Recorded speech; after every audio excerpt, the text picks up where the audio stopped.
सभी दोस्तों का पीएससी यूट्यूब चैनल पर स्वागत है। मैं पिंटू कुमार इस वीडियो के माध्यम से मैं आप लोगों को प्रकाश का परावर्तन पढ़ाने वाला हूं। और जैसा कि मैंने पहले वीडियो में आपको बताया था कि प्रकाश होता क्या है, प्रकाश के गुणों के बारे में मैंने आपको अध्ययन कराया था। इस वीडियो में मैं आपको बताने वाला हूं कि प्रकाश का परावर्तन क्या होता है, इन प्रकाश के परावर्तन के नियम क्या होते हैं। तो उन नियमों को सीखने के लिए हमें इस वीडियो को आप लोगों को पूरा देखना पड़ेगा और क्या क्या धीरे धीरे चीज़ें एक एक कड़ी करके मैं आपको दिखना। एक टाइम ऐसा आएगा कि आप लोग को लगेगा कि वाकई में इस चैनल के माध्यम से किस प्रकार आपको अच्छे से अच्छे वीडियो प्रदान हो रहे हैं, मिल रहे हैं। तो आइए स्टार्ट करते हैं कि प्रकाश का परावर्तन होता क्या है। तो प्रकाश का परावर्तन है कि जब प्रकाश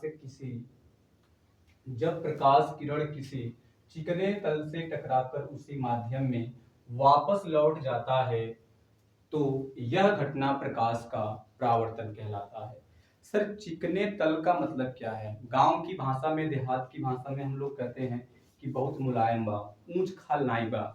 तो चिकने तल का मतलब होता है एकदम प्लेन, प्लेन वाला हिस्सा। मतलब जैसे मान लो ये बोर्ड पूरा प्लेन है और ये मार्कर प्रकाश है। तो जैसे ये मार्कर प्रकाश इस बोर्ड पर पड़ेगा चिकने तल से, तो ये टकराकर इधर जाएगा, इधर जाएगा, लेकिन आया तो इसी साइड से था। तो कहने का मतलब क्या है कि जब प्रकाश की किरण किसी भी चिकने तल से टकराती है, मतलब इस बोर्ड से टकराया, मान लो ये प्रकाश गया और सिंपल शब्दों में मान लो मैंने आपसे कह दिया कि ये आपका कोई चिकना तल है और ये जो मैंने आपको ये आगे पढ़ाऊंगा कि ये आपका सिल्वर या एल्युमिनियम की इस पे परत चढ़ाई जाती है जिसको रेड ऑक्साइड की, क्योंकि जो हमारा दर्पण बन सकता है वो आगे चैप्टर में पढ़ाएंगे।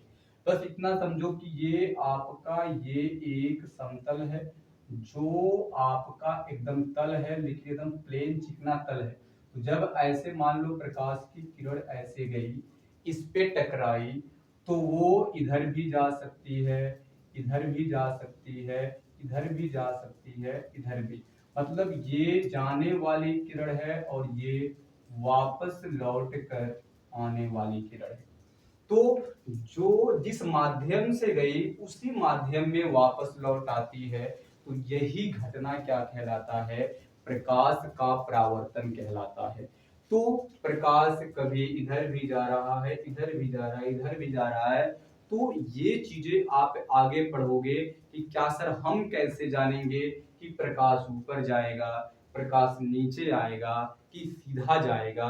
तो ये जब हम लोग किरण आरेख खींचने का नियम पढ़ेंगे तो वहां से नियम को हमें बहुत ही डिटेल से समझना होगा कि तब हमें मालूम चलेगा कि अगर प्रकाश कहां से जाती है तो कहां से लौटकर वापस आएगी। तो वो आप केवल और केवल किरण आरेख खींचने वाले नियम को पढ़ेंगे। बस अभी के लिए इतना समझिए कि अगर किसी चिकने तल पर प्रकाश टकराता है और टकराकर उसी माध्यम में वापस लौट जाता है तो ये घटना प्रकाश का परावर्तन कहलाता है। अब तो मैंने लिखा है कि जब प्रकाश किरण किसी चिकने तल से टकराकर उसी माध्यम में वापस लौट जाता है तो यह घटना प्रकाश का परावर्तन कहलाता है और यह दो प्रकार का होता है। मतलब प्रकाश का जो परावर्तन है ये दो तरह का होगा। पहला होगा नियमित परावर्तन और दूसरा होगा अनियमित परावर्तन, जिसे हम लोग विसरित परावर्तन भी बोलते हैं। नियमित परावर्तन का मतलब क्या है सर? जैसे हम लोग क्लास में आप लोग पढ़ते हैं तो बहुत सारे ऐसे स्टूडेंट विद्यार्थी होते हैं जो इस बनाए गए डिसिप्लिन स्कूल के नियमों का पालन करते हैं। उसी तरह जो प्रकाश हमारा है, ये प्रकाश अगर नियमों का पालन करता है तो उसे कहते हैं कि सर वो प्रकाश का परावर्तन नियमित तरह से हुआ। और अगर वही प्रकाश अगर नियम का पालन नहीं करता है तो हम लोग कहते हैं कि सर वो अनियमित परावर्तन होता है। तो नियमित परावर्तन और अनियमित परावर्तन का मतलब क्या है कि जो जब प्रकाश का परावर्तन नियम से हो, नियम से कहने का मतलब एक विशिष्ट डायरेक्शन में होगा, वो चीजें आप लोग वही चीजें आगे पढ़ोगे। जैसे कि मैंने कहा किरण आरेख खींचने के नियम में, बस अभी आपको केवल इसमें ये समझना है कि प्रकाश का परावर्तन एक नियमित परावर्तन होगा, एक नियम से होगा, तो दूसरा क्या है अनियमित परावर्तन या विपरीत परावर्तन, कि ये नियम का पालन नहीं करेंगे, तो इसका मतलब ये है कि ये अनियमित परावर्तन।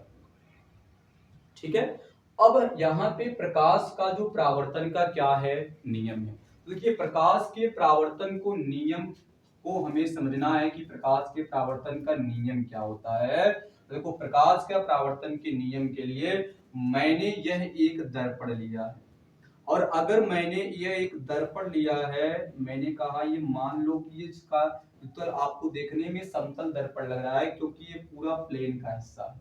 ठीक, अब इस प्लेन पर जब मैंने समतल पर इस चिकने तल पर जब मैंने प्रकाश डाला तो हमने कहा इसका परावर्तन होगा। तो ये परावर्तन होगा, यहां से आया इस चिकने तल से टकराया और टकराकर ऐसे ये निकल गया।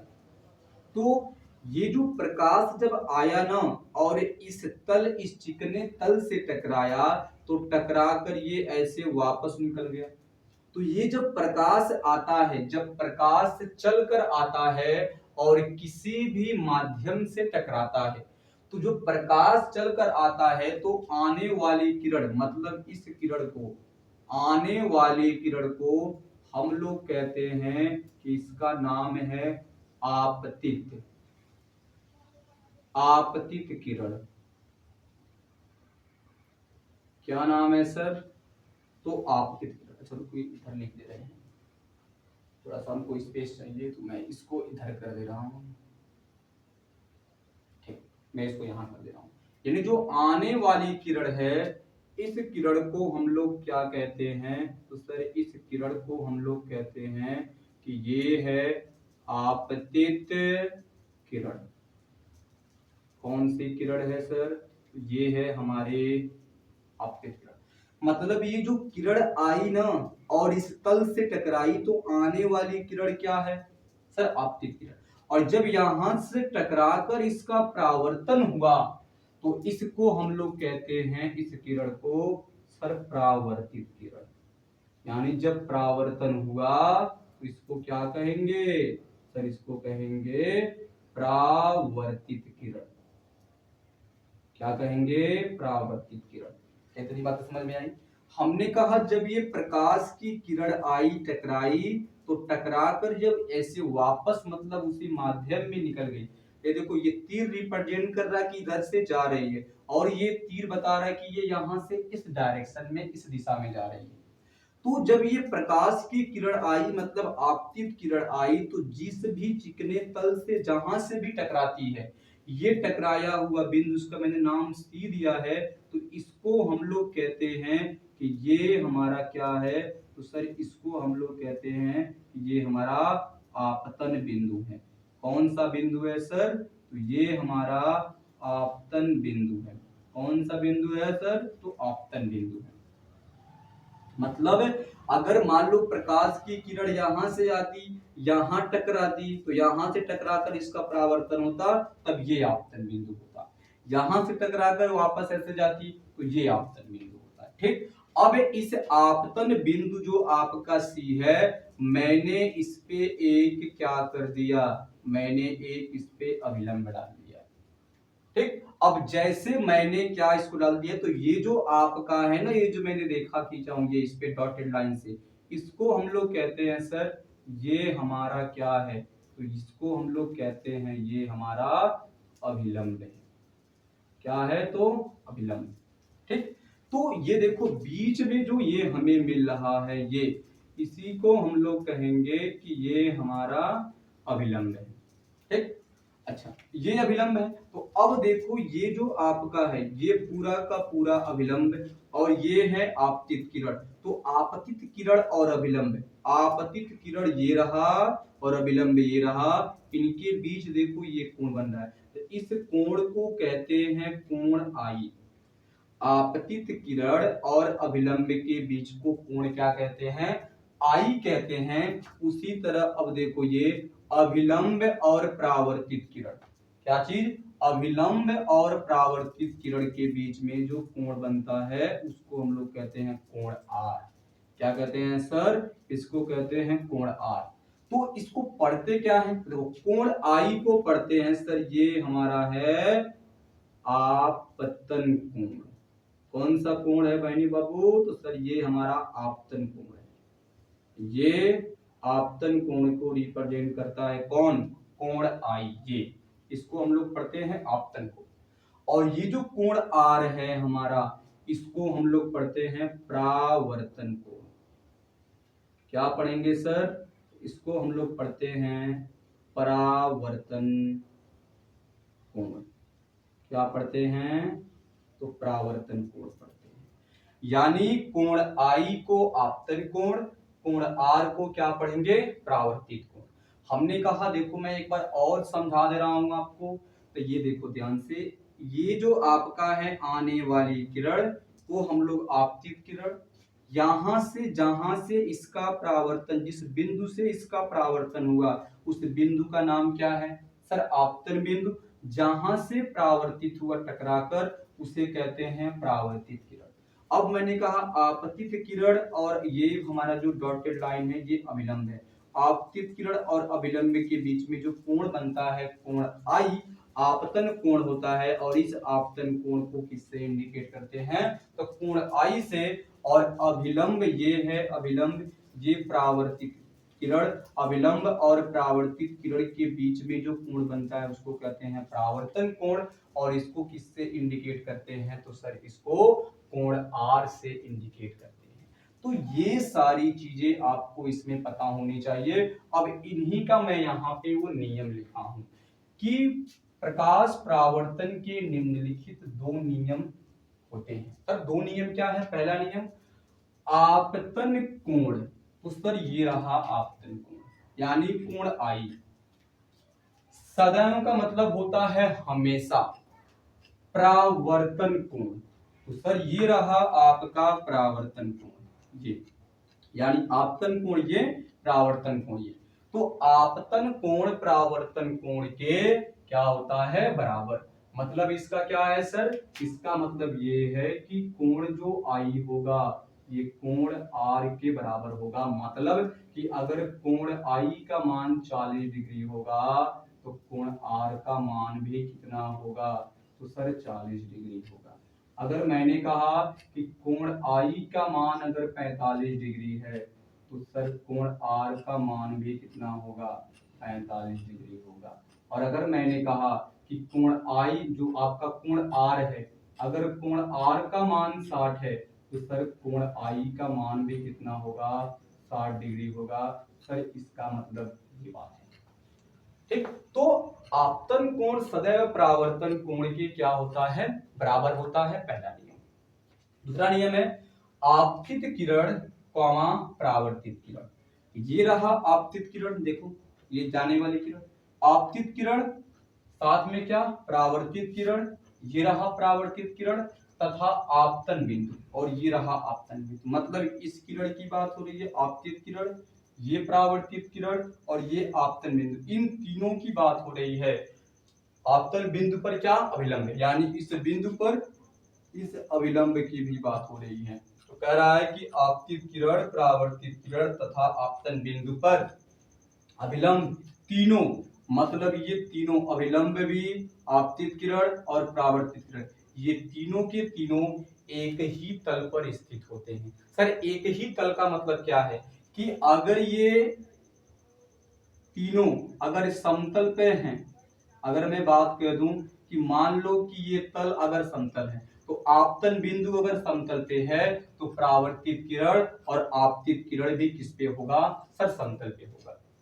अगर ये समतल पे नहीं है, सुनो ध्यान से, अगर ये समतल पे नहीं है, आपतन बिंदु अगर समतल पे नहीं है या आपतित किरण समतल पे नहीं है, तो अगर ये आपतित किरण समतल पे नहीं है तो ये भी सब आपसे या परावर्तित किरण और आपतन बिंदु की समतल पर नहीं होगा। यानी सिंपल सी बात है कि अगर एक समतल पे है तो ये इसके इस नियम के अकॉर्डिंग आपतित किरण, परावर्तित किरण और आपतन बिंदु पर खींचा गया अभिलंब तीनों का तीनों एक ही तल होना चाहिए। अगर तल समतल है तो तीनों का समतल, तो तीनों समतल पर होंगे।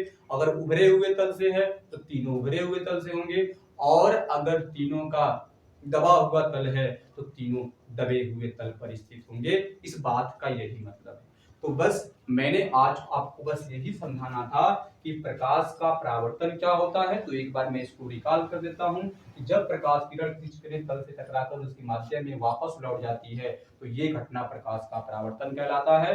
मतलब प्रकाश इस पे आएगा, टकराएगा और सीधे वापस क्या होगा, निकल जाएगा। मैंने कहा ये दो प्रकार का होता है, नंबर एक नियमित परावर्तन, नंबर दो अनियमित परावर्तन। इसका क्या मतलब है सर कि अगर प्रकाश का परावर्तन नियम से होगा तो उसको नियमित परावर्तन बोलेंगे, और अगर उसका परावर्तन अनियमित होगा तो उसे अनियमित परावर्तन बोलेंगे। तो ये जो गहराई है, ये जब मैं आपको किरण आरेख खिंचाऊंगा उस समय आप इसका पूरा ब्यौरा जानेंगे कि कौन नियम से जा रहा है और कौन अनियम से जा रहा है। फिर हमने कहा कि प्रकाश के परावर्तन का नियम क्या है, मैंने आपको समझा ही दिया है कि आने वाली किरण को क्या कहते हैं, आपतित किरण।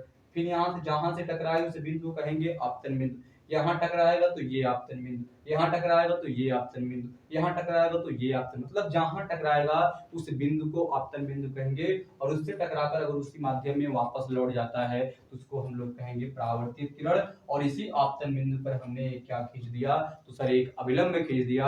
और हमने कहा आपतित किरण और अभिलंब के बीच में जो कोण बनता है उसको कोण आई कहते हैं। और इसी कोण आई को क्या पढ़ते हैं सर, आपतन कोण कहते हैं। और ये अभिलंब और ये परावर्तित किरण के बीच में जो कोण बनता है ये कोण आर बनता है। और इसको हम लोग क्या कहते हैं सर, इसको हम लोग परावर्तित किरण बोलते हैं। और हमने कहा जबकि जैसे ही आपको समझ में आया तो मैंने कहा इसके दो नियम है। पहला कि आपतन कोण सदैव परावर्तन कोण के बराबर होगा, मतलब कोण आई बराबर कोण आर, और कोण आर बराबर आप कोण आई भी बोल सकते हो। और तीसरा मैंने दूसरा इसका नियम जो है इसको मैंने कहा कि आपतित किरण हो, परावर्तित किरण हो और आपतन बिंदु पर जो लंब है, सॉरी अभिलंब है या अभिलंब है, अभिलंब लंब तो नहीं बोल सकते, अभिलंब बोलेंगे, अभिलंब, ये तीनों के तीनों के यहाँ होने चाहिए एक ही तल पे। अगर ये समतल पे हैं तो तीनों समतल पे, उभरे हुए तल से हैं तो उभरे हुए तल पे, और अगर दबे हुए तल से हैं तो दबे हुए तल से। तो इस वीडियो के माध्यम से बस इतना ही। आपको वीडियो कैसी लगी कमेंट बॉक्स में जरूर बताएं और अपने दोस्तों को शेयर करें। वीडियो पसंद आया है तो लाइक करें और मेरे चैनल को सब्सक्राइब करें। बहुत बहुत धन्यवाद। जय हिंद, जय भारत।